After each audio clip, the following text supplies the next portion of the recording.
Welcome, everybody, into the Tuesday Best Bet Show, the early read right here on the Forward Progress channel at the Hammer Betting Network, presented by FanDuel. I am your host, G-Stack George, and I am not joined by my normal crew. It is holidays. It's the playoff stretch. We are merging our shows to get all the best creators together and give some of our other ones some time off. I'm joined this week by CEO of the Hammer, professional sports bettor, Rob Pizzola. How are you, my friend? I'm okay. We're talking a little bit off air. There's a lot of pressure on these Tuesday shows. First and foremost, Flup hit a triple hammer at plus 325 last week. So, when you're coming in after that, it's a little more challenging. This week of all weeks is friggin' nuts when it comes to injury news across the board, all different scenarios. So I've spent the greater part of the last 3 or 4 hours just like really going deep on these games, George. So hopefully, fingers crossed, that some of these work out. Yeah, Flup told me he was going to do what everybody else does. That's a Twitter tout. If he lost that triple hammer, he was going to change his name and rebrand for next year's Best Bet Show. But now that he's broken even with that 10-unit miracle bailout play, he is good to go for next year. We're also joined by Auston Mock from The Athletic. Also, you see him on the Thursday Best Bet Show. How are you, my friend? Doing good. The 30 minutes I spent before the show finalizing my card was kind of painful, but that's week 17 in the NFL for you. So hopefully we can keep it rolling. A little Thursday, Tuesday collab here. No, I'm glad finally the narrative is flipped on how easy the Tuesday day is, and finally got some respect from you guys when you had to come on my turf and do what the dance that I do. Listen, for the audience that's been watching all year, look at this comment from Justin. Sunday reset, Discord, Tuesday, Thursday, Best Bet shows. We've had a great year, honestly, as a network, and last week was no different. I got to give Flup credit. He led off. He left off with a banger. He ends up finishing 17-22, but hits a massive plus 325 triple hammer on Tennessee minus 6.5. Gets the Seattle money line double hammer. Loses the Buffalo 10.5. I lose my triple and double hammer. Win my single hammer. Bringing my records at 25, 19, and 1, minus 1.5% ROI. So it's just up to me from the rest of the way. We get a positive ROI. Playoff records, there's no more, we will do some magic and spin the numbers. You guys are doing much better. Do we have the results, Jacob? Rob Pizzola, you went, let me see. You went 2-1 on your triple and single hammer last week. Jacksonville, Denver, over 46.5. Atlanta 2.5, lost your double hammer. Austin, you also went 2-1, hit your Carolina plus 3, hit your Chicago money line, single hammer, lost your, we both lost in the Buffalo Cleveland game. Yeah. Buffalo's defense just did not do what we expected them to do, Austin. The nice part was I didn't have to pay attention that game after I think maybe a half a quarter. I was like, all right, that under's cooked. We're good here. Second half played exactly how I thought it would be, but first half, not so much. Yeah, we'll talk about Buffalo's defense because I have a lot of thoughts about how bad they are. Listen, as always, you guys are just as big a part of the show. Please drop your comments in. Let me know what you guys like in a week that's kind of up in the air. We have no idea what's going on with half these games. And then you got to factor in motivations, and I don't know if I do that well. But Seattle, Carolina, let's start off. Seattle, 7.5 minus 102 at FanDuel. Totals 42.5, shaded 112 to the over. Rob, let's start with you here because you got to play right out of the gate. Yeah, we're going to lead off right out of the gate with a triple hammer play. And I'm going to take the Carolina Panthers as my triple hammer for this one. And listen, there's a lot of guesswork to do for this upcoming week. And I'm not making excuses. I'm just giving the audience the reality of the situation here, where it could have came down to 5 or 6 different plays that I could have used as a triple hammer in this spot. But first and foremost, I do like that at FanDuel, you're getting that extra half point.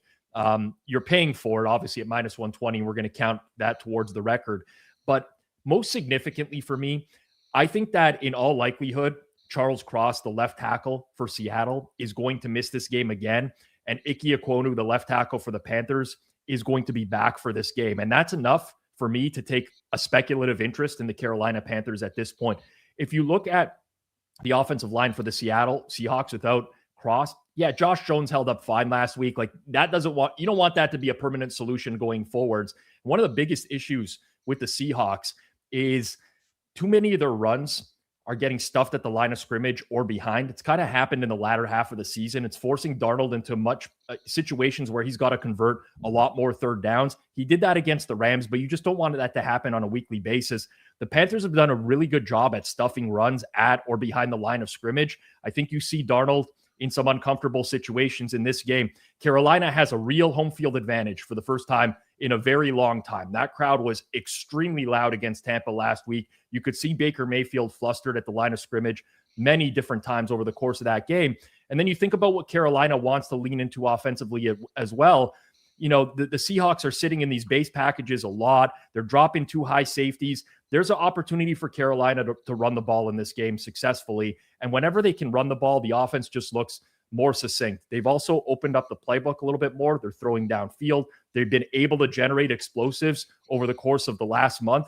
So you put that all together, and ultimately, I just think that this is too many points. Again, some guesswork on the injury front.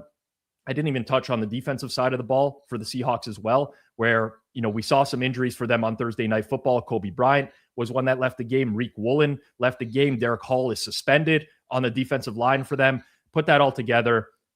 I'm on the Panthers again for a second consecutive week here. I think they're undervalued at home. Austin, I'm curious your take on this game. You know, we often talk about, and we're going to talk about situations where teams know the result before they go on the field, and it might lower their motivation. I don't know if this is a thing. If Tampa wins, Carolina's result does not matter this week. It will come down to week 18 anyways. I don't know if there's a world in which, you know, it's fourth quarter, Tampa Bay is rolling, and Carolina says there's no reason to play anybody further. Maybe once you're in the game, it's like hard to say, everybody get out, we're not trying to win anymore. But Austin, I'm curious how you like weigh everything out on this game. Yeah, those angles are tough. Definitely, like I don't love the like, hey, these bunch of NFL players are just going to quit halfway through the fourth quarter. Like, it's hard from like a culture standpoint. I don't know if the Panthers are really in that world anyway. Like, hey, let's build the culture that is like, we're just going to quit. They're not. I don't think they have like the street cred to be able to do that. But yeah, I agree with Rob here. This is one of my plays that just got left off here. The big thing for me is Seattle. Like, the offense is just so boom or bust. Darnold made some insane throws last week to kind of keep them, I'd say, in that game. If you can limit the explosives in their run game, they're not very good down to down, like Rob was mentioning. That's the big thing for me is down to down. You know, you're going on the road here. If they can't hit those explosives, do I have the confidence in Darnold and how he's played in the second half of the year for them to, you know, win by a decent amount of margin here? Because you got to get over a touchdown. You know, win by 7, they're not covering here. So, like I said, this is one of the first plays left off for me, which probably means it's going to win. Rob's been running hot, triple hammer here, but yeah, I don't have faith. It's painful to say because the Seahawks are so good. I just don't trust this offense right now to be laying this type of number against a solid team. At times they have a higher ceiling. They do have a low floor as well, but yeah, I like Carolina here as well. Not on the card, but definitely somewhere I lean. And they have a chance for the 3 seed. Don't want to say they have nothing to play for. They have a chance for the 3 seed. And Canales was very adamant today that they won't be scoreboard watching for this game as well. That kind of pushed me over on because I was thinking the same thing as you guys. If Tampa Bay is rolling Miami in the first half of that game, which could easily happen, does Carolina think about potentially looking towards that Week 18 game? But listen, I'm going to trust Canales in him saying that, you know what, we're not going to be looking at the score over the course of that game. So it is a home game for them too. Like, you kind of don't want your fans to pay for tickets and that be the case. For the first time in how long? There's the flip side too. Hey, if Miami's hanging around, Carolina can clinch in this game as well. So, you know, you got to look at the glass half full type of situation. Yeah. My numbers are right there. So there is no like clear number for me. The only thing I worry about is with Darnold, when he plays teams that can generate pressure like Rams, Houston, the Atlanta game, Minnesota game, he doesn't look good. And the games where teams don't generate pressure and he has clean pockets, like I know Charles Cross is likely going to be out, but one of the things I always weigh is like, okay, what's the left tackle worth in a game with a team that has a very good pass rush and a team that doesn't have one? Because the number's not the same to me. That being said, I'm not trusting Seattle to win by margin. Carolina's also a very weird team. they have showed up in spots that I didn't think they would, Mhm. like the Rams, and then they've crumbled in spots like against the San Francisco 49ers that I can't get a good read on them. So ultimately, it's a pass for me. Oh, this could be an interesting game. Maybe two offensive rookie of the year candidates. I know some people in the chat will hate to hear that. Equal, cover your ears, my friend. New Orleans -3 at Tennessee, -104 at FanDuel. Totals 38.5, shaded 118 to the over. Rob, let's start with you on this game.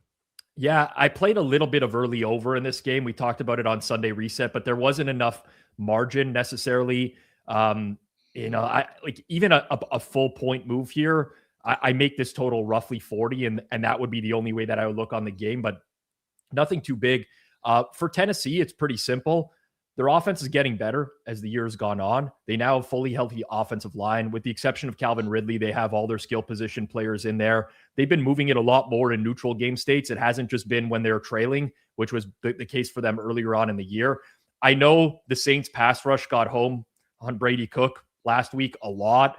That's probably a Brady Cook thing because his pressure to sack rate is absurdly low. I just think that there's opportunity there for Tennessee. And then the Saints offense, it doesn't matter. Like skill position players, they keep losing them every single week. They figure out ways to get that offense moving. Tyler Shuck has looked pretty solid, and that's why he's ascending up the offensive rookie of the year board against a Tennessee defense that put both their starting safeties on IR going into last week, hasn't really held up on the back end all that much. It's just a small lean towards the over here. I think the side is priced pretty accurately. Yeah, for me, Austin, Tennessee's defense is getting better. I know we're talking about their offense getting better, but once upon a time, there wasn't a metric that they weren't bottom 5 in, and now all of a sudden you look and there's like, oh, they're where are we at? They're like top 10 in defensive rush success rate, and they're generating pressure again, like at a middle of the pack rate. Feels like both teams have gotten a little bit better in recent weeks. How are you reading this game? Yeah, it's not. Cam Ward's just weird to me. Like you can see the highlight throws and like kind of the like ceiling of what he is, but you can't again down to down success. Like I don't want to say that I rely more on success rate and everything like that, but I just it's hard for me to get behind. Whether it's the over or if I was looking at the side, I'm pretty much on market, so I don't have much here. But when you like this, the range is so big. Where I think like New Orleans has more of a clean distribution. Kellen Moore's had success. I think he's a very good play caller. We're seeing Tyler Shuck play better down the stretch here. So I don't lean any which way. I would be inclined to kind of be with Rob's over just because of the nature of how Shuck is playing, and if Cam Ward again, it's kind of like the trajectory of him trending up. He really couldn't have been worse than what we saw kind of in the midpoint of the year there. So I don't know how much I believe in the defense for Tennessee. They're, gave up some, I know it was a lot of garbage time against Cleveland, but, are we going to weight them and give them full credit for the effort against the Chiefs last week? I don't know. I'm not really behind that as well, but long-winded way of saying not much for me here. But I am interested just because, again, we don't have a lot of data on these guys, these two quarterbacks, and I need to see more out of them going forward. So it'll be interesting to see if they keep trending upward or maybe start to trend upward if you're Cam Ward. Jeffrey Simmons has quietly been like having an insanely good season. I worry a little bit of the Chiefs about the Saints O-line. Obviously, Eric McCoy on the IR. Cesar Ruiz missed last week. So did Akeem Richards. And, the combination of Dylan Radunes and Will Sherman is not good. Like Jeffrey Simmons and Devontae Sweat might just kill him on the interior. But on the other side of the ball, a lot of Tennessee's offense is like Tony Pollard has 3 straight games with 100 yards rushing out of nowhere. The Saints are a very good run defense. So I don't know that he has that kind of success, but I'm with Rob. If you were listening to Sunday Reason and got like very early overs, that was such a good look.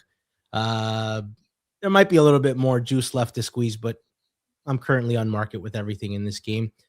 Listen, 'tis the season to be boosting on FanDuel because this year you're going to get 7 straight days of holiday rewards, each one waiting in your app for you to unwrap. It's like the Advent calendar, sportsbook edition. Every day brings a new way to play, so keep checking in to see what drops next. It all leads to the Christmas Day special where you can get something extra special 7 days a gift, one big finale. Your holiday football just got a whole lot bigger, brighter. Head to FanDuel.com/forwardprogress to get in the holiday spirit. FanDuel, play your game. 21 and present in select states for Kansas in affiliation with Kansas Star Casino. 18 plus and present in DC, Kentucky, or Wyoming. Opt-in required. Rewards are non-withdrawable. Restrictions apply, including bonus and token expiration. Leg requirements and max wager amount. See terms at sportsbook.fanduel.com. Gambling problem, call 1-800-GAMBLER or visit rghelp.com. Call 1-888-789-7777 or visit ccpg.org/chat in Connecticut or visit mdgamblinghelp.org in Maryland. Hope is here. Visit gamblinghelplinema.org or call 800-327-5050 for 24/7 support in Massachusetts or call 1-877-8-HOPE-NY or text HOPE-NY in New York. I can't wait to see what my gift is because we're not talking about the Christmas games today, but boy, are they pretty brutal.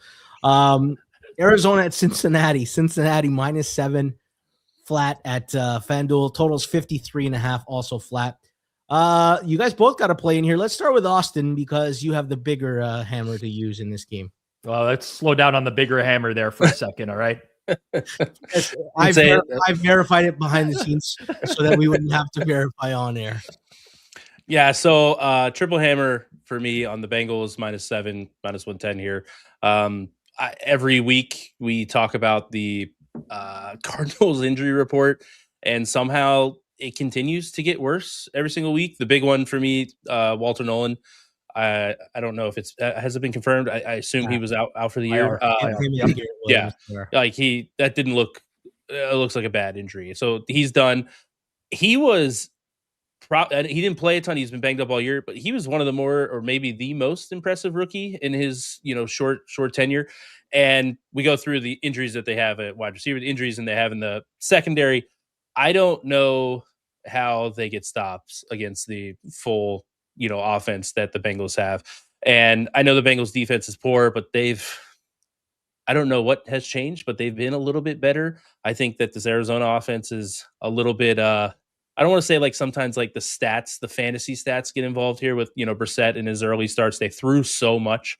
He set the completion record in that game or whatever, like, because they threw the ball 50 times. Mm-hmm. I think from an efficiency standpoint, they're not actually as good as what sometimes the numbers look like. So I just don't know how they keep pace here with their injuries on both sides of the ball. The list is incredibly wrong. The injury sheet that we use is very lengthy here. So yeah, I am just, that's the play. The Burrow getting better, getting more reps with Higgins and Chase on the field. The offense is, you always have the late down efficiency that they have. They over exceed expectations there. The early down should be better against this a weak and just injury riddled secondary for the Cardinals here. So I don't know how the Cardinals keep pace here and stay within. So I know the early numbers were 6.5, but I still like it at 7 here at -110. Triple hammer. So Joe Burrow, do not screw me, please. Yep. I'm going to go double hammer with this as well. Cottage's comment in the chat, peeps like Cincy, but man, Arizona is playing hard. I feel like this is why we are consistently getting value betting against Arizona every single week. Like they have not covered a game on the point spread since the Monday Night Football game against the Cowboys to start November. They are terrible all around. Yes, Brissett can make some great plays every now. You cannot go through a season where you're down like 25 players from what you were down at the start of the year. It is absurd. And these opportunities keep presenting themselves. I still think that they are way overpriced in the market, considering what they're going to field this week. To Austin's point, it's like Walter Nolan, Garrett Williams as well. They finally got players back on defense last week, and then they just started losing everybody in game again. It's been an unmitigated disaster. I don't know how they get on the field. The only other point I will add here is I don't know how the Bengals defense is doing this because their personnel is not good. But if you look at the Bengals recently, they held the Patriots way below their seasonal averages. They played the Ravens offense twice. They held them way below their seasonal averages. Even the Bills game, okay, it looks 39-34, Bills final. The Bills had 18 points midway through the fourth quarter of that game, and a Burrow pick 6 plus another interception afterwards kind of swung that completely.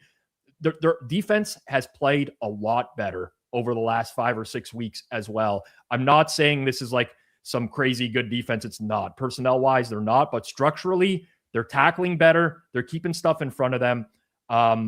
When J-Dog Storm in the chat says cards covered versus Tampa, they basically pushed on that. The line was like 3 for the entirety of the week.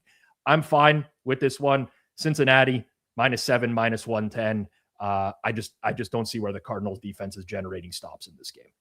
Yeah, interesting comments in the chat. I think E-Colt kind of has nailed a little bit. Arizona keeps doing stuff in garbage time.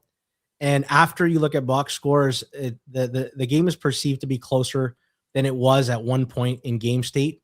I don't know how Cincy's defense is playing better. I just assume it's Joe Burrow is there and there's like a little bit more hope and leadership in the locker room. The only like pathway that I worry about, and I'm not even considering Arizona for the record, as Cincinnati cannot cover tight ends and Trey McBride could torch them. And I happen to be playing Trey McBride in 2 fantasy football finals. So that it's gonna be a fucking adventure. Not that I cheer for injuries, but I wouldn't mind seeing one there. I hope Jacoby can get the ball out in 0.8 seconds every single time, because 4/5 of the O-line probably, like, why would they bring Paris Johnson back for this game? There's no sense in bringing your franchise left tackle back at the end of the year here. Evan Brown's been away from the team for like personal reasons. Right guard, right tackle on IR. Their center probably played, but he was injured last week, mid-game, came back to the game. It's everywhere. Skill position players, it's nuts. I've said too much now, though, and I'm definitely mushing it. So I'm gonna have to. It's been like a month and a half now of just betting consistently against Arizona. Listen, you're between your 5 hammers and people watching blasting Cincinnati. We've already got movement towards Cincinnati because we move lines here at Forward Progress on the Best Bet Show. Here's a line that moved that kind of encapsulates how insane week 17 and 18 are. Pittsburgh, Cleveland, once upon a time was a 5.5, 5 in market. We're down to 3 flat. We don't usually get a move like that on Tuesday without like one big injury. I mean, DK Metcalf, but it's still an insanely big move. Right now, Pittsburgh -3, -115. Totals 33.5. We got some weather. We got a little bit of a mixed bag everywhere here, Austin. Rob, let's start with you again. Curious what your thoughts are. Yeah, so first and foremost, we got to talk about the scenario where Green Bay beats Baltimore on Saturday, and then this doesn't mean anything for Pittsburgh, because I think that's kind of driving potentially some of the move and some correlated parlays. Personally, I have a hard time seeing Mike Tomlin sitting down starters for 2 weeks in a row to end the year. Just absolutely does not seem like a Tomlin thing to do necessarily. With that said, if you got guys that are banged up, whom, potentially you'd be rushing back in to play a game, like a Nick Herbig, for example, a James Pierre, Brandon Echols left last week as well. Isaac Samalo's been missing. Then maybe those guys aren't back there, and that kind of plays into the number. But I don't think the Steelers are going to roll over and die in this type of scenario. I personally think that, again, this was another Sunday reset game we talked about. I thought Cleveland was an auto click at open. Now at this point, it's really hard to justify Cleveland at this price. If anything, you could almost make an argument that maybe there's been a little bit of an overcorrection the other way. The Browns defense isn't what it once was.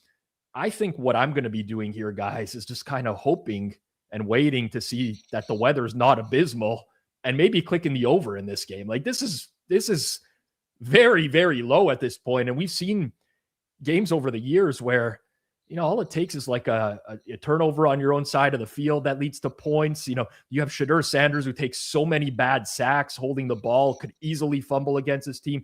There's lots of paths to an over at 34 in the NFL, no matter what the conditions are. So that's kind of the way I look at it now, where if the weather is fine, I think this total is, substantially low. Yeah, Austin, one thing I found interesting, I think Pittsburgh's offense has been a lot better than maybe is been perceived, especially like short term. They're now top 5 in rush EPA and success rate, but like last 6 games, even this includes Mason Rudolph snaps for 2.5 games, all of his snaps, 7th in EPA per play. Like they've been moving the ball well. I know DK Metcalf's out and the receiving core reads as Marquez Valdes-Scantling, Adam Thielen, and Calvin Austin, but the one thing that they've unlocked is like they've realized Gainwell and Darnell Washington are actually good players to throw to. and can create mismatch advantages for them. I think Pittsburgh's offense is a tad underrated right now, but curious your thoughts on this game. Yeah, no, I agree with that. I think it's a little bit of Pittsburgh's offense might be a little underrated.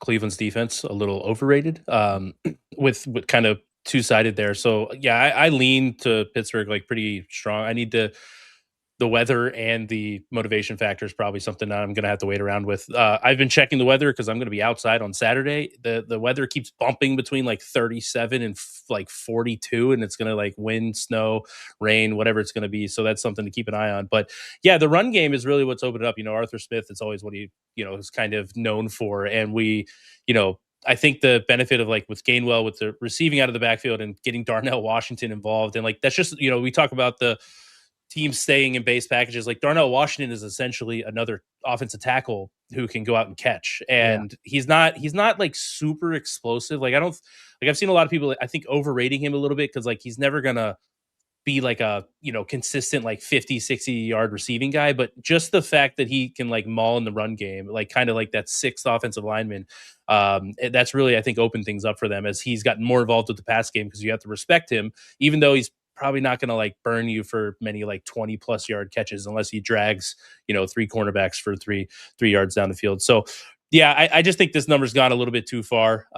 Pittsburgh's defense isn't good, but I just don't know if Cleveland is the team. And like, I know it's been happening for years and it's not predictive, but the Steelers generate turnovers, and Shedeur Sanders is not afraid to throw the ball into like tight windows and stuff. He holds onto the ball. That just it does kind of seem like a bad recipe. So too, I also lean towards the over if we get some decent weather as well, because 33.5, man, that's pretty low if the wind doesn't, get up into like the 20-mile-per-hour range. So that'll be something to watch. But I lean Pittsburgh here mostly. Yeah, that's 21-14. That's nothing. That's it. 2017. Like there's lots of scenarios where it just, I mean, it's quite low. It's a good point on the offense you make, George. I mean, it definitely is better. Rodgers is playing better, certainly as well. I mean, I get it. It's Cleveland. The run game has opened up the quick stuff, right? Like they weren't really running the ball. It's like the quick stuff was just like worthless. And now with that, it's like you kind of have to put resources into the run game. But now the quick stuff, gets maybe 1-2 extra yards. Which adds up on a down-to-down basis. But even like MVS being there's deep shots now in this offense that weren't there before. These guys are washed. Like even like Calvin Austin was not working in this offense. Roman Wilson, like at least Thielen's getting open underneath. It's just a different dynamic than it was earlier in the year. I'm not saying they're good by any stretch of the imagination. I don't believe that. But there was times earlier in the year where your eyes would bleed watching the Steelers offense, and they figured something out there. Yeah, there was also a moment, and I don't want to get into narrative street, where Rodgers and Tomlin were like running off the field and like really loving on each other. And it's kind of like, in terms of like, does a locker room have good vibes going right now? It feels like Pittsburgh's like they're gonna win the fucking division. It's unreal. They are gonna be home. Mike Tomlin, man. Yep. Mike somehow wins. I don't get it. All right. Speaking of overs, Tampa Bay at Miami, -5.5 for Tampa, 105 at FanDuel. Totals 45.5 flat. I'll start off here because it is my double hammer. I like the over 45.5 here. I know Baker's been really bad lately, but this feels like the get right spot against a Miami pass defense that feels very bad, like, or at least worse than perceived. They're 27th in dropback EPA, 30th in dropback success rate. And I don't know that people truly are observing how bad they are. They've benefited also the last 6 weeks. They've played the Saints, Jets with like a lost Tyrod mid-game, Browns and Commanders without their weapons. It feels like Pittsburgh and Cincy lit up Miami. And I think anyone with a competent offense can do the same. I know some people might look at Miami against this Tampa defense and be like, Tampa can take away the run, but there are some things of note.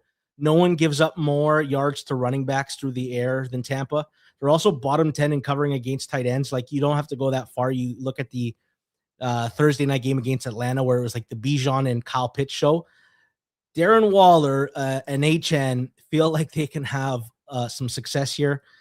I know it's asking a lot of Quinn Quinn Ewers here, but I think there is an opportunity in the short game to move the ball a little bit. He looked good in the first like quarter and a half.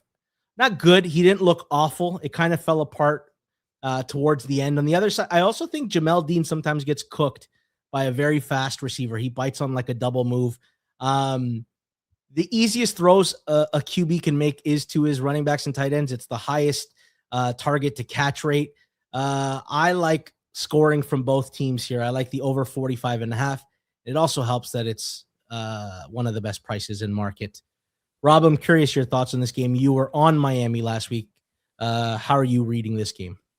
Similarly to you, my fair value on this total is 46.1 right now. So I guess directionally, I'm with you. I think something is fundamentally broken with the Bucs offense right now. That's actually my biggest concern.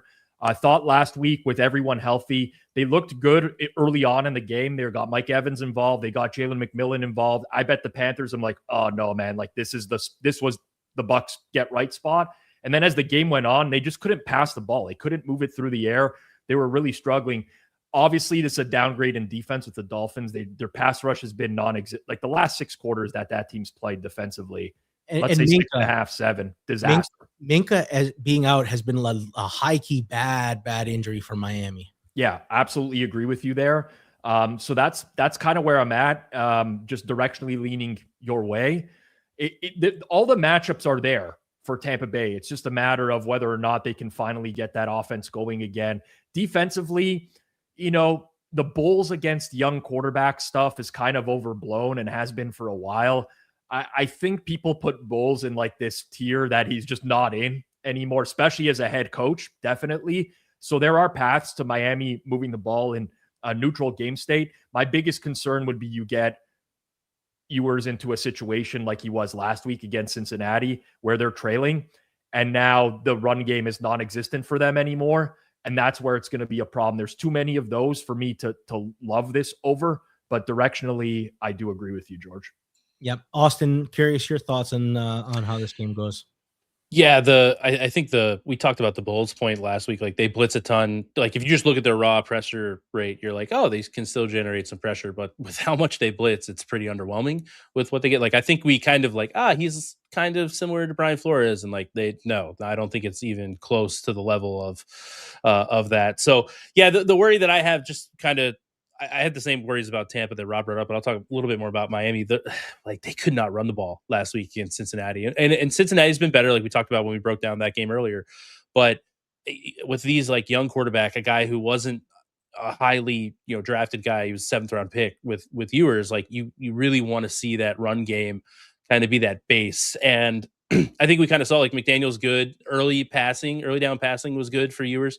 If they got into a 3rd and long where they needed to, a passing situation on those 3rd and longs, they were brutal as well. So they really need to get that to run game, which Tampa's run defense hasn't been as good as what we thought in the past. But it's worrisome that maybe it'll be interesting to see McDaniel's adjustments. Like maybe it was like, hey, Bengals just taking away the run game, make Ewers beat us, and he just couldn't do it over 4 quarters.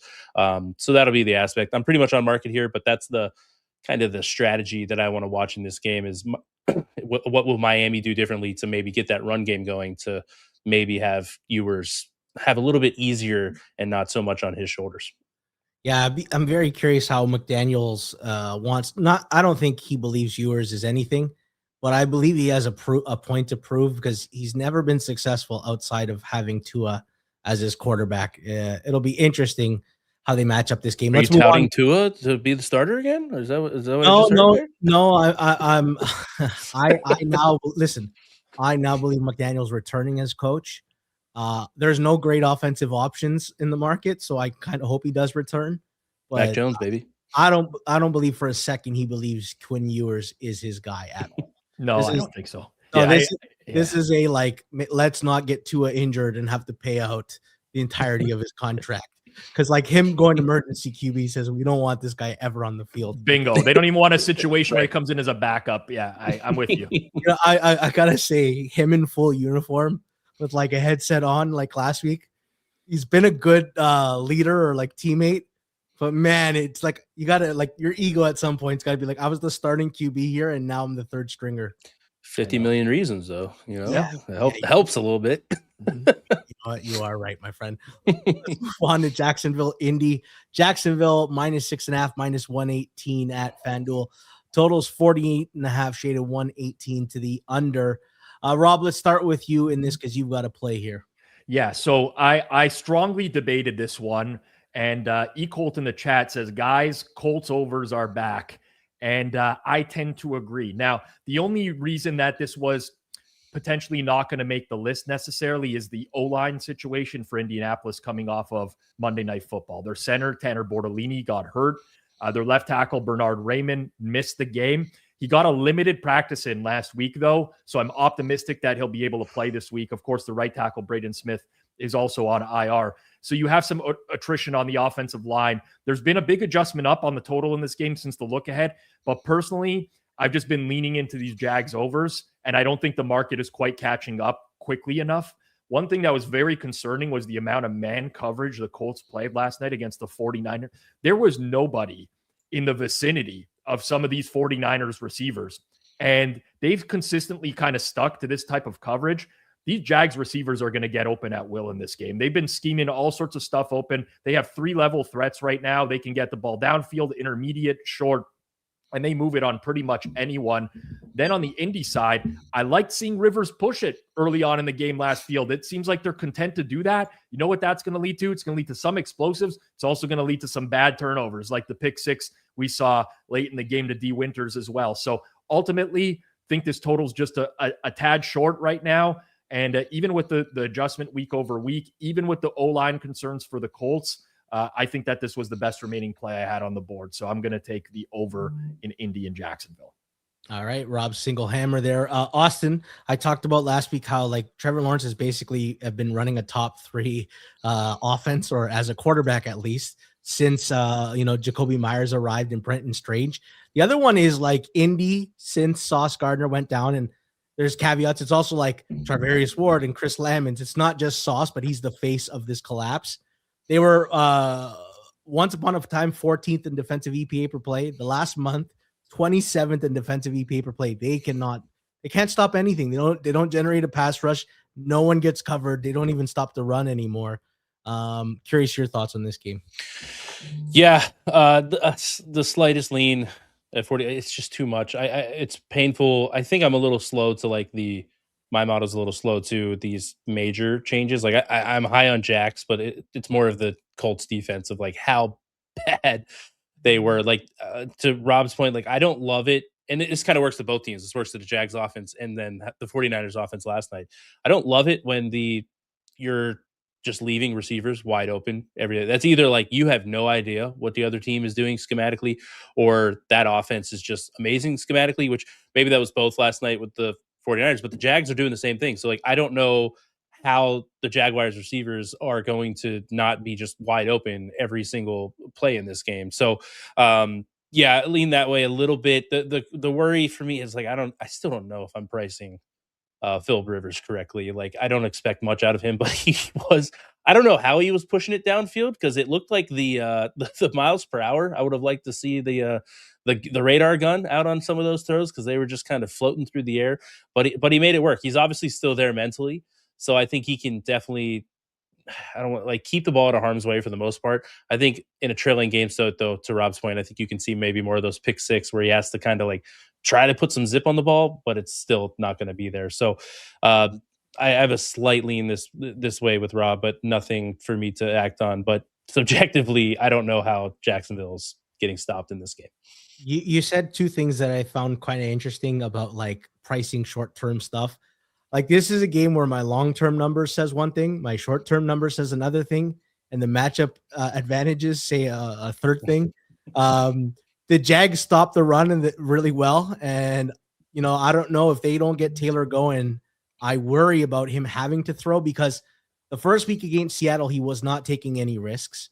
Last night, he was taking a lot of risks on stuff that San Fran's just not good enough to pick off. Jags are second in the league in takeaways. They ball hawk. If Rivers throws a lot of those ducks that were in tight windows, Jacksonville is taking that ball away a bunch. So very interesting game for me. Probably Rivers confirmed, by the way, George. I saw it in the chat. People were wondering. Steichen already confirmed today that Rivers is starting this game as well. Oh. And I like that, by the way, because these teams met recently. I don't love going overs in like close proximity, but I think it was Riley Leonard that started that other game. I'm trying to remember. It wasn't Rivers against the Jags, so they're planning for Riley Leonard came in after Daniel Jones. That was the game. Oh, right. That was the ACL. That's Riley Leonard came in relief. Yeah, it's interesting. There's a philosophy in wrestling. When someone gets injured, you can't replicate how good the person is. Any other version's like a lesser than. So what they usually do is like bring a circus. Rivers is just like Steichen knows this season's over. It's cooked. And they have no first round pick. This is like, might as well just have some fun with your buddy Phillip Rivers.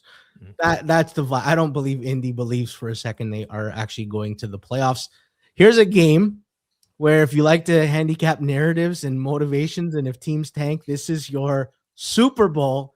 This is we'll call this the Fernando Mendoza Bowl between the New York Giants and Las Vegas. Right now, the Raiders are favored by 1.5, 106. Totals 41.5 minus 110. Rob, before we actually talk about the game, can we actually have a more broad discussion on 2 points? Number one is, do you believe teams tank? Because I don't think players and coaches tank, but I believe roster decisions is where the tanking happens. And then the other one is, a month ago, the Giants had their franchise quarterback. And now I'm not so sure that they shouldn't draft Mendoza first overall, or maybe if they like Dante Moore that much, and not stick with Jackson Dart, because my long-term prospects with him, I'm not very optimistic. So why don't you take that double-barreled question, and then we'll break down the game. Yeah, so I think, listen, I largely believe that teams aren't tanking, especially on a player's front. Professional athletes, you listen to guys talk over the years across every sport. It's always like they're playing for contracts. There's incentives. There's all sorts of things that players are going to do. Now, also, just go back and look at a recent history of the NFL and how many teams win late in the season and cost themselves a high draft pick. We saw it a few years ago with the first overall pick. Like, it happens regularly. I do think from a personnel perspective, George, you're absolutely right. Teams are just going to be cautious in games. And that's why, like, I look at this game, Andrew Thomas got hurt at left tackle for the Giants last week. Their center, John Michael Schmitz, got hurt as well. There's not a great incentive to force these guys back into the lineup, especially Andrew Thomas, who's been injured for a lot of his career as well. So naturally, I think he's going to sit. I think the move towards the Raiders makes sense. But now you start to see the Raiders like a minus 1.5 in front of their name. And it's like, okay, I know they looked decent against the Texans, but really for the large majority of the year, they've been complete ass as a football team. So what do you do in that case? And for me, this just ends up being like a no bet where we're at in the market. But I think Pete Carroll will definitely coach this game to win. Pete Carroll is an old school guy. You put him on the sideline, losing is not in his DNA. I mean, he's done a lot of it this year, but that's just not how he's bred. So I think you got to go team specific with a lot of this stuff. Personally, at the end of the year, I just look at who's on the field, and I evaluate it like everyone on the field is trying. And I think that's the best approach for the NFL. Austin, you know college a little bit more than us. If the Giants have the opportunity and say Mendoza might be our guy, you think Dart's going to get in the way of that, or you think they'll be willing to move? Like, new coach might want his quarterback too, right? This was Daboll's guy. Yeah, and they kept the GM Shane. He's on like a lame duck. I assume he's going to get extended because what head coach is going to come there with a GM who has 1 year left on his contract, who hasn't done anything to prove that he's worthwhile being a GM in the league. So that's something to factor in there as well. Like how much, when you're talking about who gets it, I think it kind of depends on if they hire like a big name, maybe an offensive guy, you could see that like, hey, maybe they turn the keys to him and Shane kind of has to give up some of the power there. But yeah, the big thing was the early downs with Dart last week. They just didn't even, I think it was like 75% run on early downs last week. They had no interest in, and even like when he was successful earlier in the year, like I remember the game against, a lot of it was early scripted drive stuff. And then I remember the first start was against the Chargers. He had a lot of scrambles, and that's just not go into how many times he's been in the medical tent. It's just not a winning style of football. Like nobody who has had, what quarterback has had that success. I don't know if he's ever really been impressive throwing the ball. So that is the worry. But I'm with Rob. I think Rob's point was like, I agreed with the move. And then now when you see Raiders minus 1.5, it's like, oh, I don't know if I can get towards that price. Mm. Colton Miller's a big one to watch because the Raiders offensive line is horrific as well. It might just have two horrible offensive lines. The Abdul Carter's been playing better for the Giants over the last month. He had those back-to-back benchings. When he's lining up on sides, he's playing better. Right. Yeah, he took them out of a pick six yesterday, or I guess Sunday. Yeah. So with them, Dexter Lawrence, Brian Burns has been good. I just that's where if Colton Miller can't go, it's both of these teams, and to the motivation standpoint, both of these teams will try to be tanking. So, do you cancel out the tank in this one? So I don't even know if it's an angle here. The tanks cancel out. So someone has to try to win.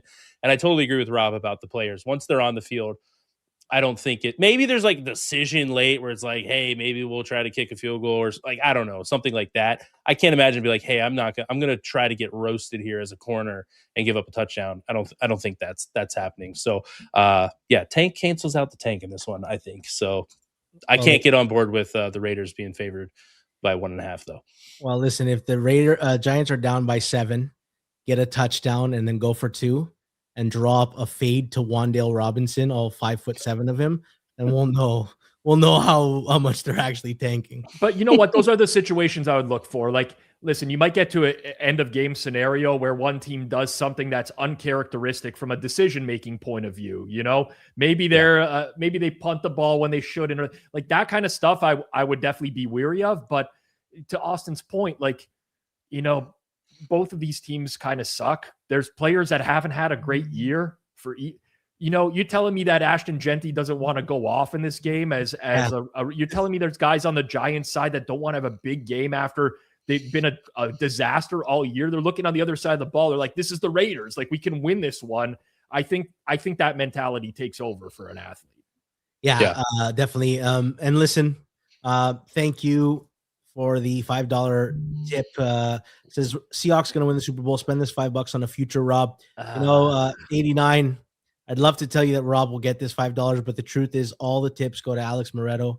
He can keep adding to his Demidov Rookie of the Year position in the NHL.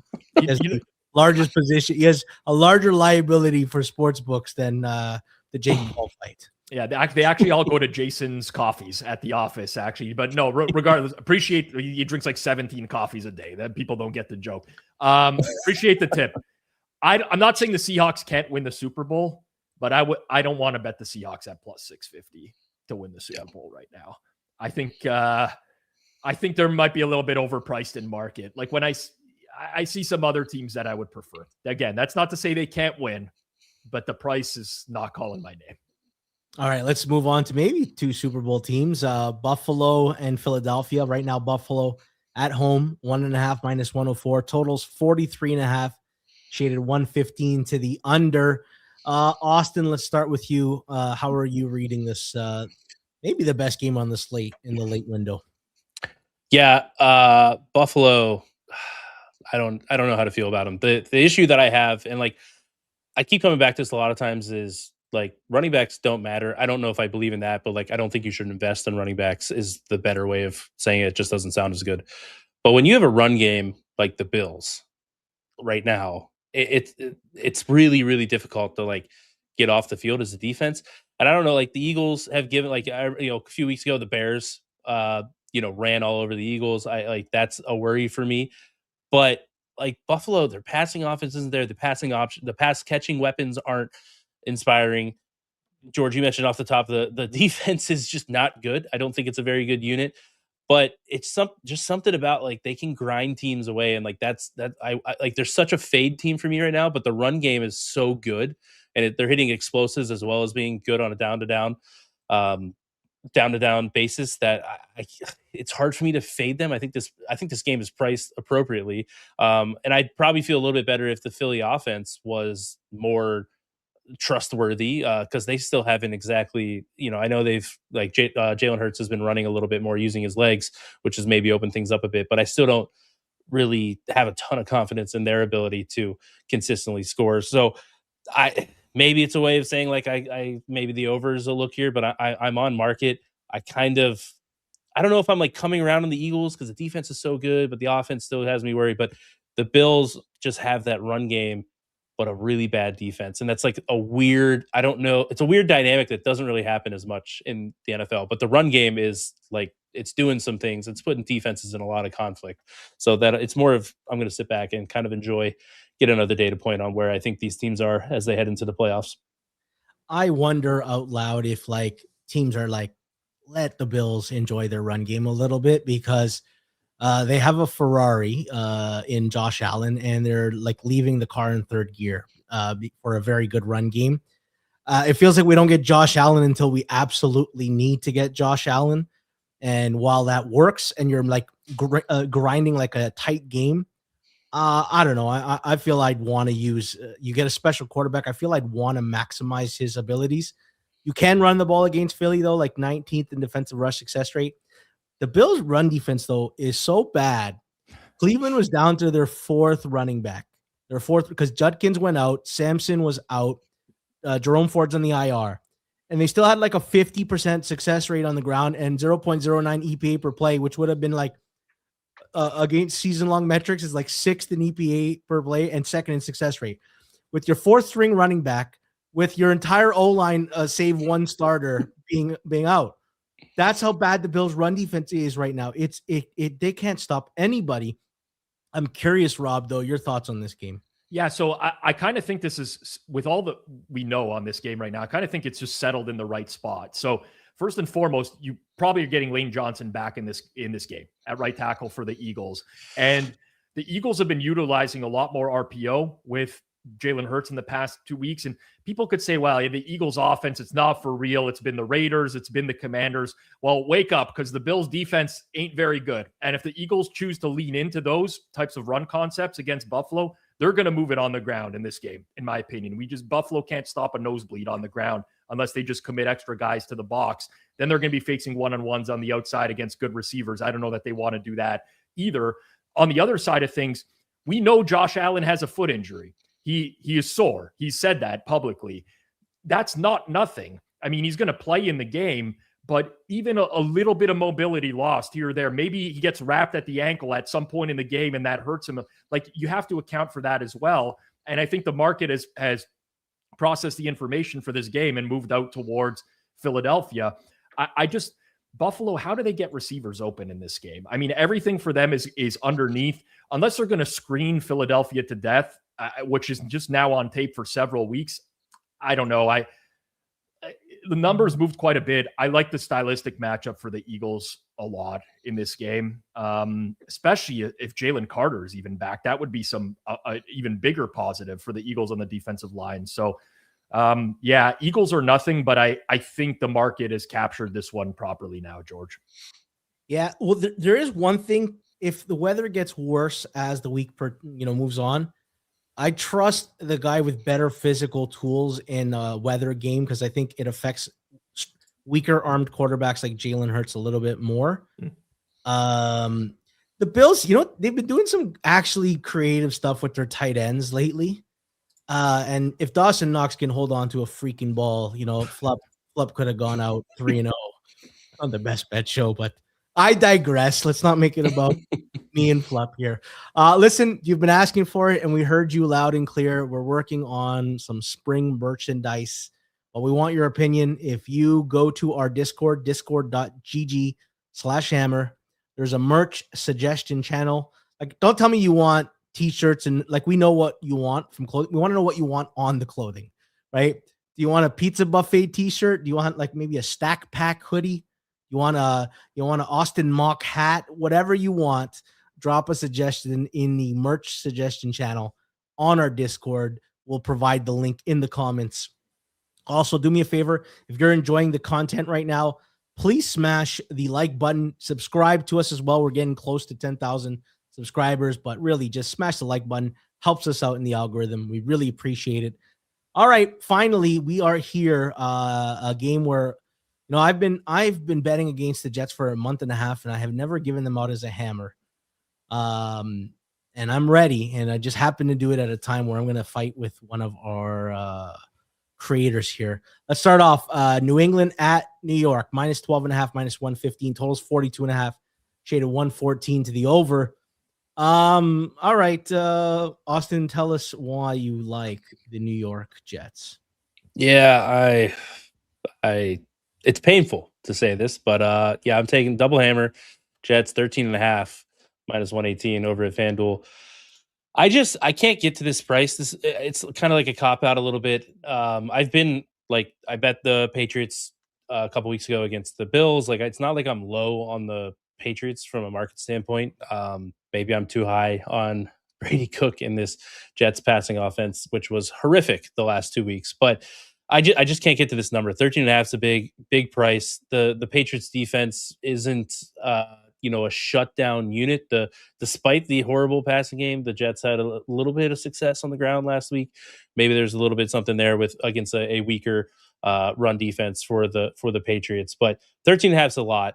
It's on the road. I know it's not going to be a huge home field advantage with the Jets at this price, but I just that's just sometimes with these late, I kind of have to like pick and choose. Like, do I want to get involved? And this is one that was big enough for me to where I kind of have to go in this. My number's closer to 10 in this spot. I just hope that Brady Cook has a little bit of regression coming his way because the numbers were not great. But I think the Pats are vulnerable on defense a little bit to where maybe the back door is open for a lot of this game, and the Jets just can kind of muster up something, and maybe they find some interceptions. I don't know. Maybe my numbers are regressing the Jets defense for their lack of turnovers a little bit too much. But yeah, I can't get close to this number. I hate myself for playing this. I'll be honest with you. I said it before the show. Like, I'm not going to enjoy myself when the Patriots go up 21-0. But yeah, the defense, I worry a little bit about the defense for the Patriots. Definitely if they do get out to a lead, maybe the back door is open a little bit. But I think the Jets might be able to move the ball a little bit here. So it's painful. Double hammer on the Jets, 13.5 minus 118. All right. Luke Burrow asks, any chance of Tyrod Taylor? Yeah, if Brady Cook gets hurt, because he has been announced the starter. I bet the Patriots maybe a month ago against the Jets on Thursday night. I bet the Saints against the Jets. I bet Atlanta against the Jets, and I didn't give it out because Suuma liked the Jets, and I'd like to think I was the right side, wrong outcome when everything broke down. Let's start with the Patriots offense, though. The Jets defense has basically put everyone on IR. They're no longer fielding an NFL-worthy defense, especially in the secondary. I know Travion probably is not going, and probably the same for Kayshon Boutte. But like, they have to be looking at a secondary that is so brutal. Like, Pats are second in dropback EPA. Jets are 29th in defensive dropback EPA, but I think they've been playing close to the worst level secondary for about a month and a half now.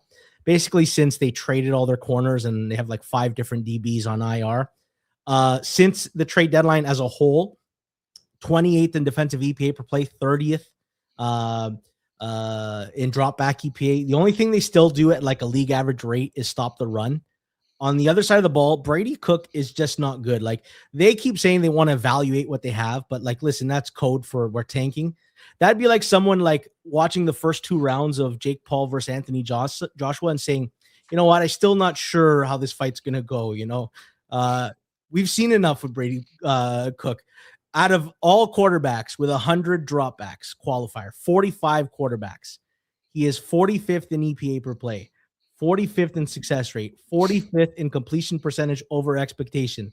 He has taken 17 sacks in 126 dropbacks. That is a fucking insane number. I don't know. I don't know how the Jets hold the Patriots to 4 or less.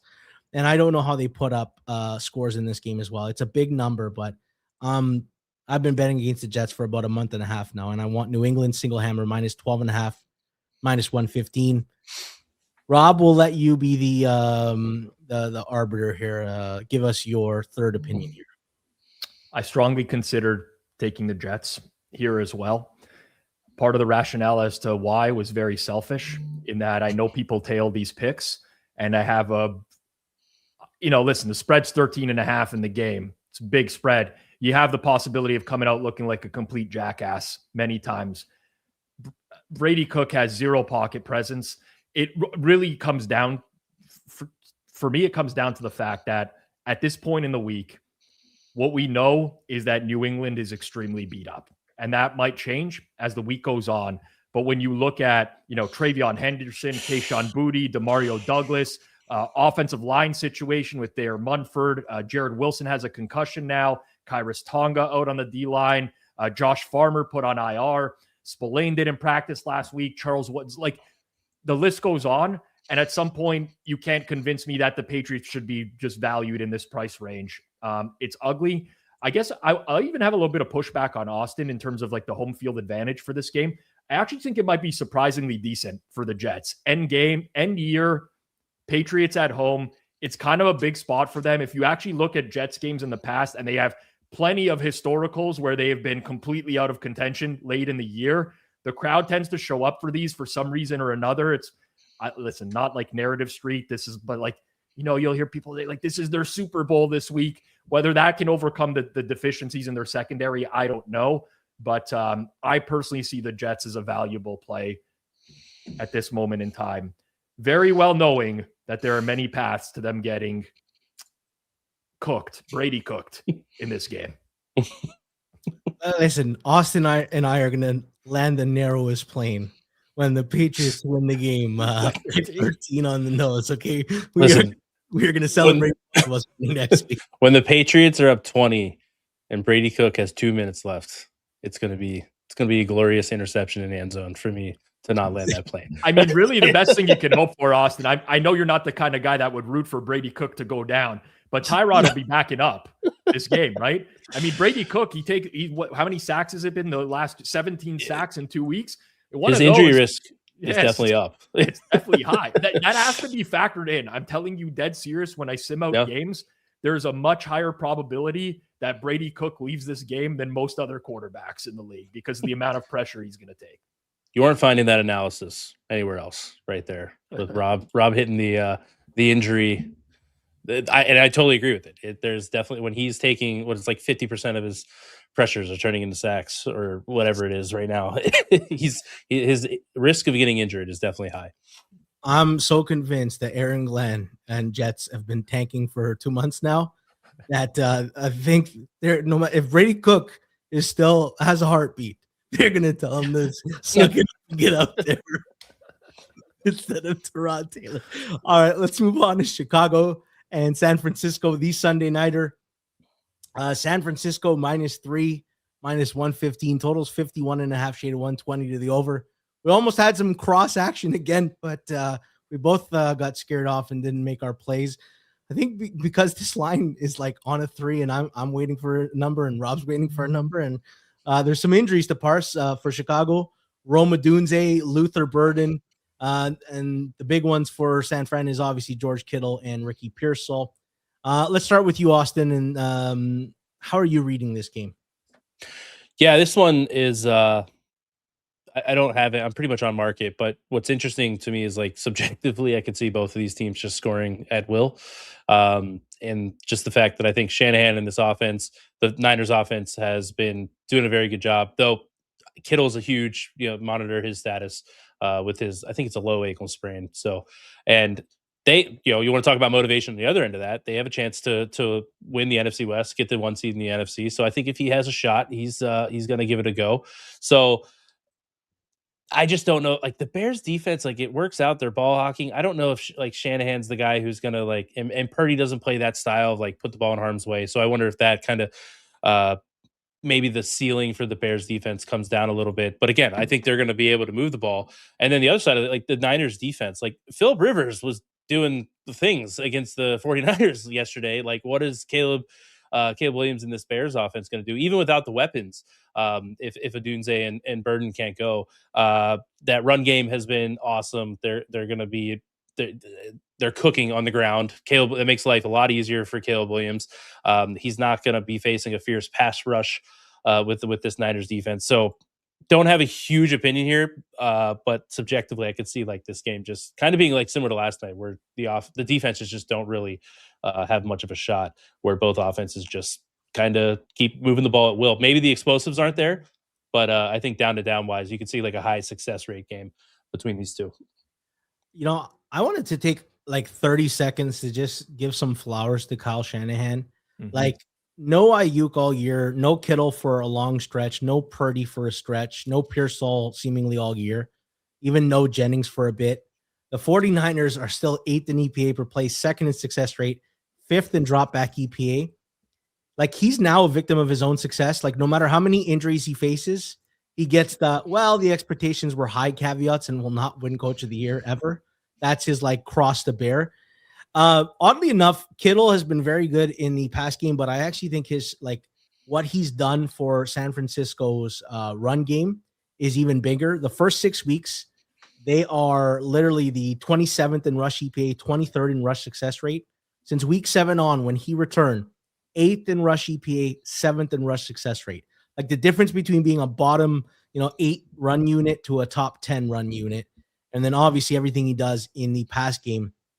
Man, Chicago's such a weird team. I know, like, 31 takeaways, and people will be like, oh, their defense is living and feasting. But I don't think enough people talk about how their offense, despite like Caleb Williams' erraticism, he doesn't turn the ball over. Their second fewest turnovers. So like their turnover differential is massive because they not only take the ball away, he doesn't give the ball away, even though his level of play is very hot and cold. Curious though, Rob, where you land on this game. If we had done the show half an hour earlier to start today, you probably would have seen Chicago in my hammer picks because all the Twitter doctors were reporting high ankle sprain for George Kittle. But now that it's a low ankle sprain and there's a decent possibility of him playing, I've sort of backed off of this.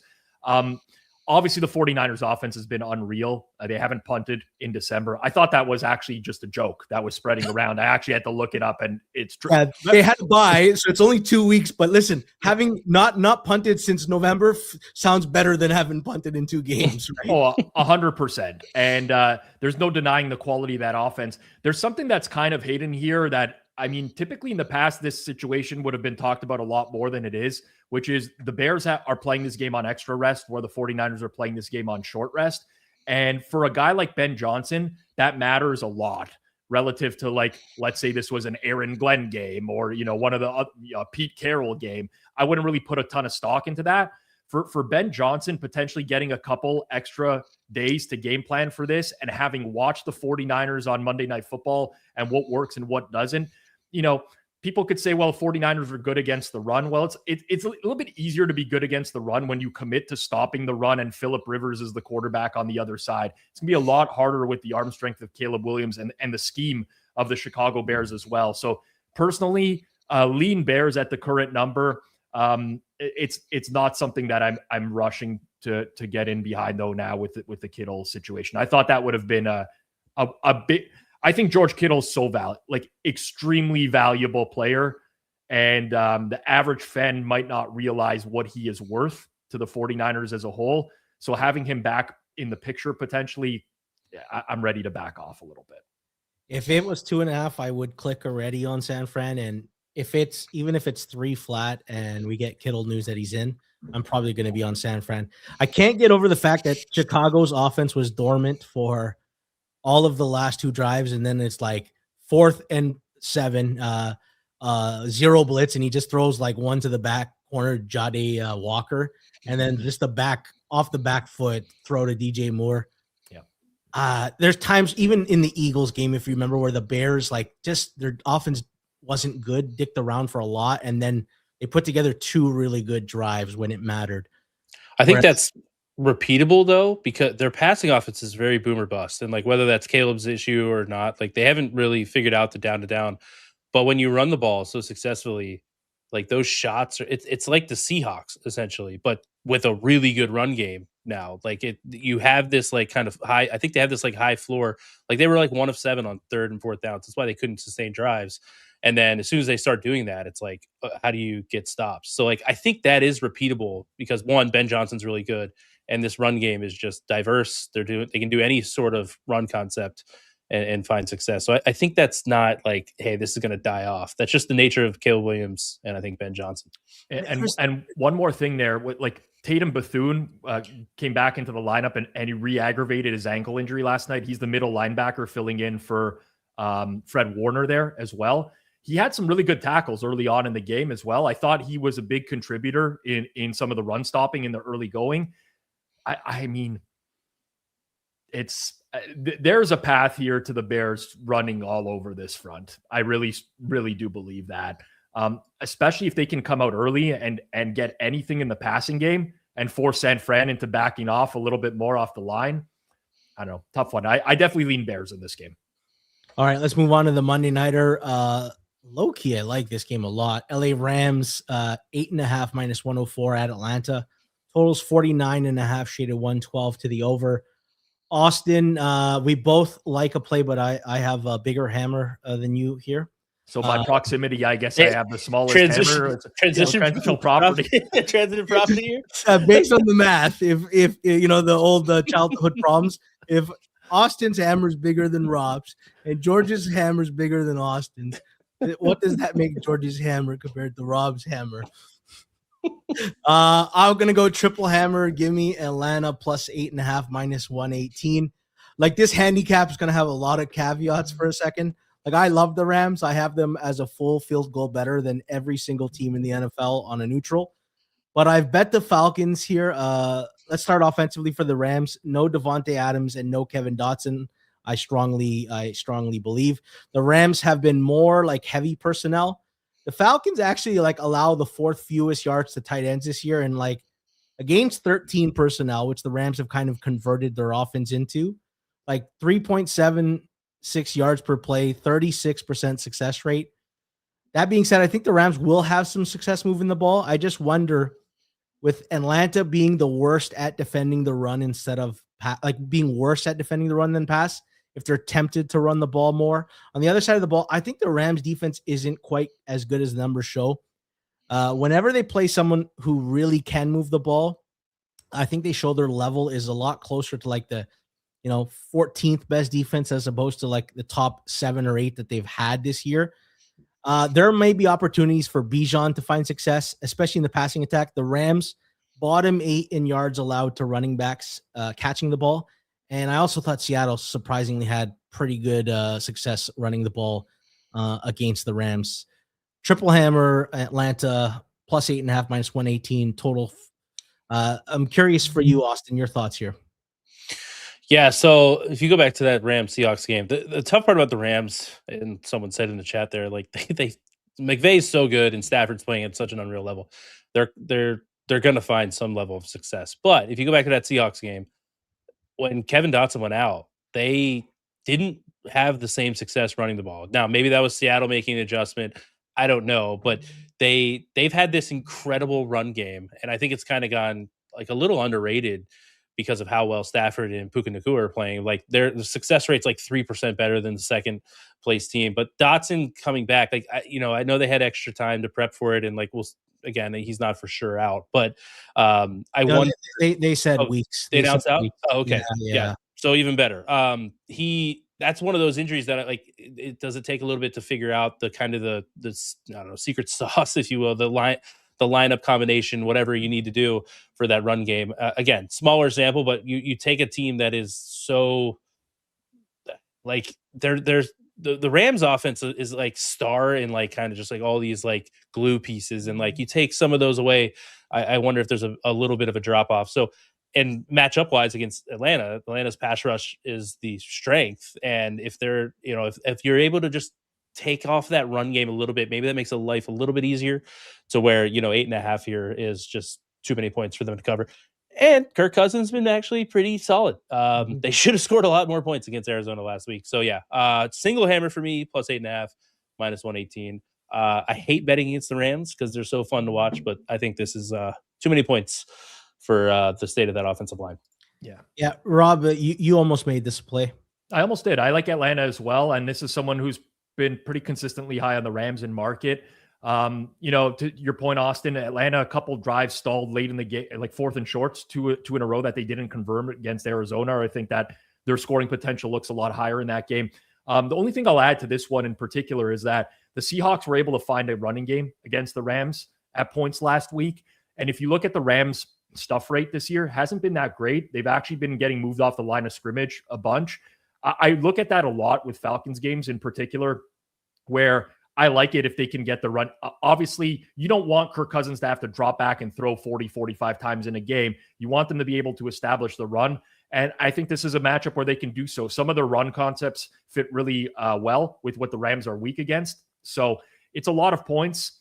But the Rams could score at will against anyone. That's always the concern. But I think you have to downgrade the offense a little bit without Dotson, without Adams as well, who's a very, very good red zone threat and has been all year. Some of those 7s turns into 3s, and all of a sudden, 8.5 is very live. So I'm with you guys. A pretty strong lean towards the Falcons. I almost put them in.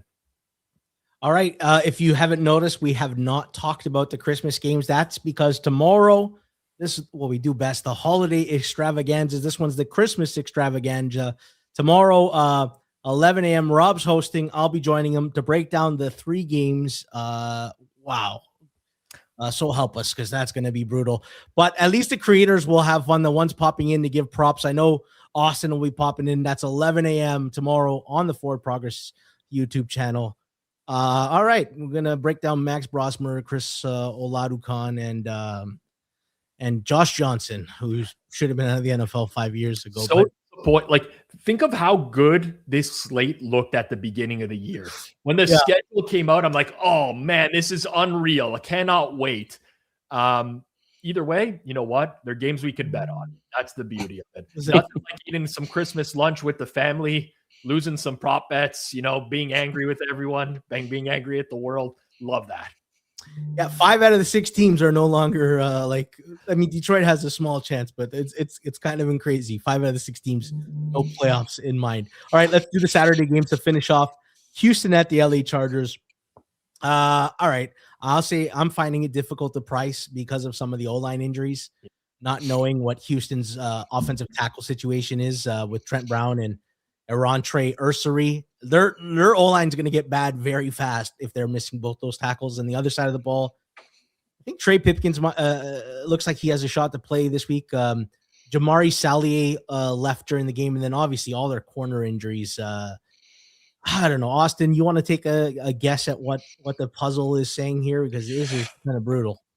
Yeah, I mean, when I first looked at it, I thought maybe Houston a little bit would be where my numbers lean. But again, I think your point about their offensive line dropping off a cliff could be the fact. Definitely against a defense that I think that uses a lot of simulated pressures. The other big matchup here, it's hard for me to get too involved before the injuries, but the other big matchup is CJ Stroud crushes cover 1 this year, like top 5 rate. He's pretty much below average to bad against every other coverage. I don't think the Chargers are going to live in cover 1. They like to make you drive down the field methodically. The Texans have never been good at that. Their offense is really dependent on the ability to get those explosives. And again, we saw last week, if they can't run the ball, they can't really do anything. So the Woody Marks, he's going to leave the game injured, right? Like that's what he's known for. So that's kind of the angle that I'm looking for. Maybe that lean towards the under, but this number has kind of started to go early in the week. So long way of saying nothing. I need to wait to see some injuries because there's a lot. Yeah, Rob, it looks like Trent Brown and Ursary missed practice today. We just got the news. Jamari Sallier and Mekhi Becton also missed practice, but it looks like Pipkins was full go. Curious how you are reading this game. Do you see Dante Jackson or Benjamin St. Juste there for because those are big in the Chargers secondary, and maybe not specifically for this matchup.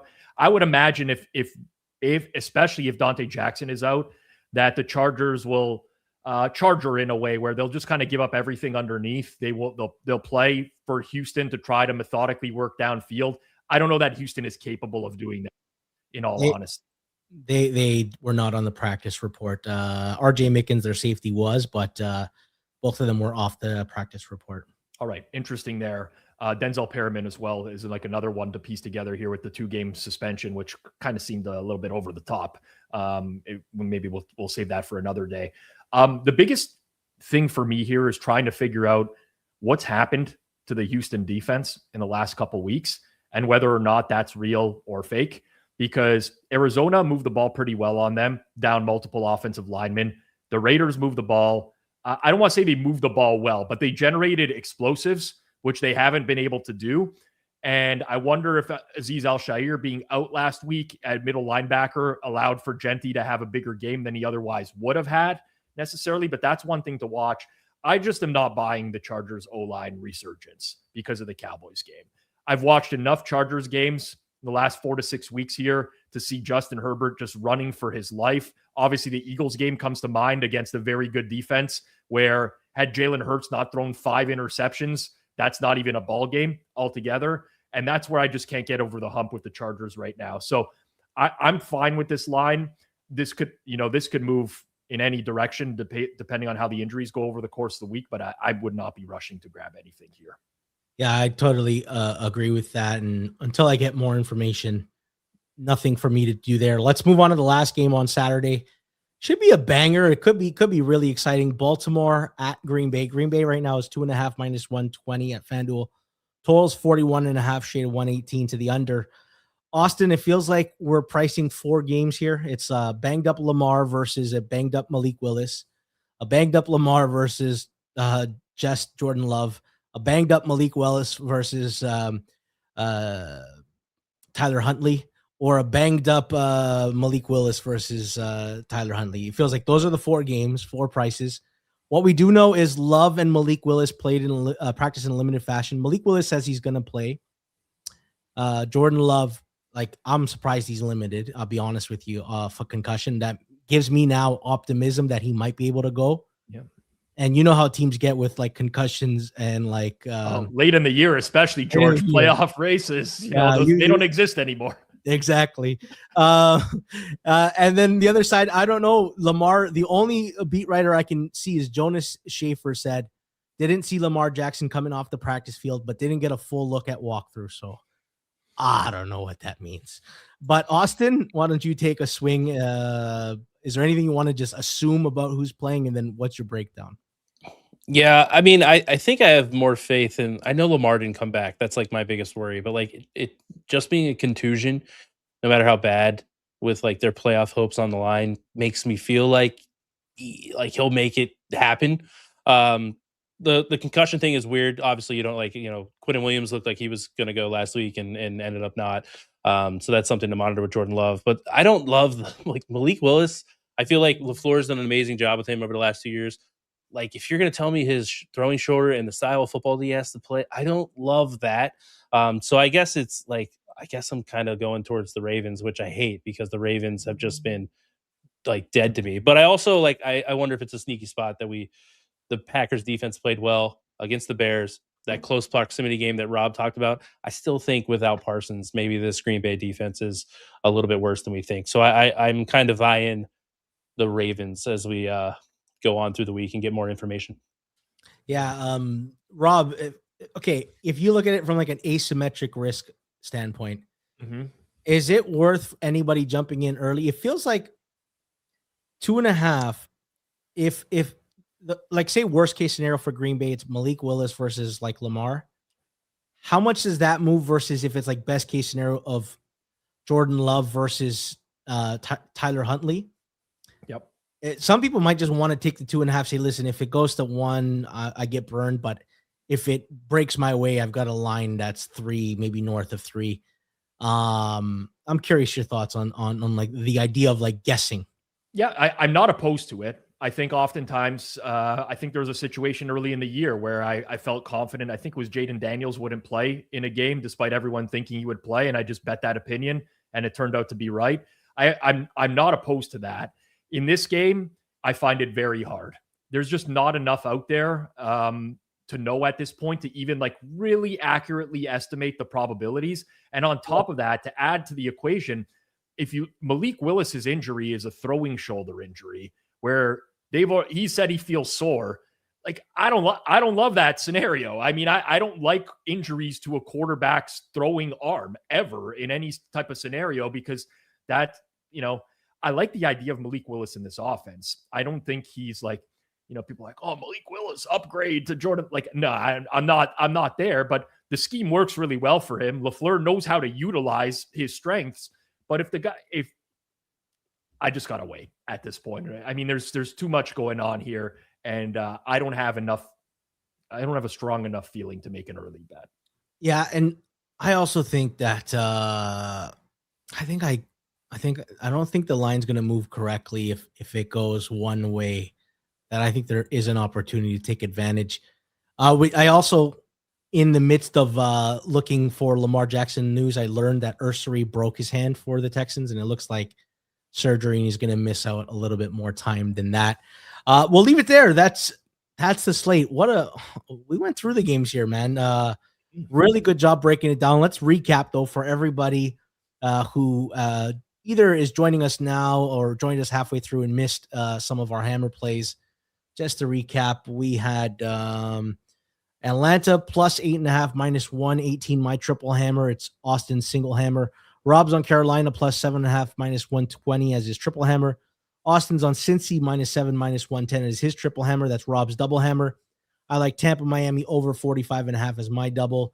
Austin likes Jets plus 13.5 minus 118 double hammer. I like New England, the other side of it, minus 12.5 minus 115. We're aiming for a 13-point win here. And then Rob likes the Jacksonville Indy over 47.5 minus 118. We'll leave it there. Lots more to go through tomorrow with the Christmas games. That'll be Rob and I Christmas extravaganza on Forward Progress. But Rob, Austin, thank you so much for your time and for your analysis and your picks. Thank you to the audience. You've all been wonderful with all the comments. Do us a favor, smash the like button on the way out. Drop some ones in the chat if you enjoyed the content. Thanks to FanDuel, our sponsor, and thanks to Jacob for producing. Good luck with your bets, everybody, and have a great rest of your evening.